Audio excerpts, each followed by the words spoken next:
Свадбари од 3 свадби организирани во ист штипски ресторант завршиле на инфектологија во Штипската клиничка болница. Со симптоми на труење хоспитализирани се 16 лица, меѓу кои и едно дете.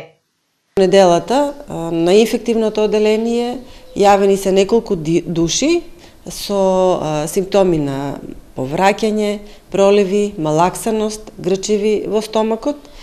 Истите се задржани во болницата.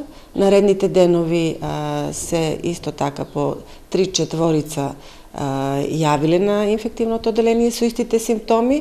Во меѓувреме од Центарот за јавно здравје информираат дека кај 13 пациенти анализите потврдиле салмонела, а во обработка се брисеви за уште 7 мина.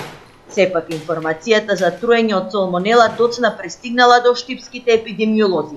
Иако првиот свадбар бил хоспитализиран уште во неделата, од болницата до Центарот за јавно здравје е испратен допис дури во среда.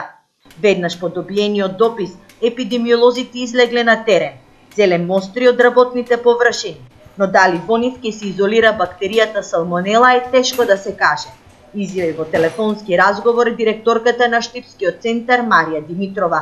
Од болницата пак негираат дека задоцниле со пријавата, туку пациентите доаѓале одделно.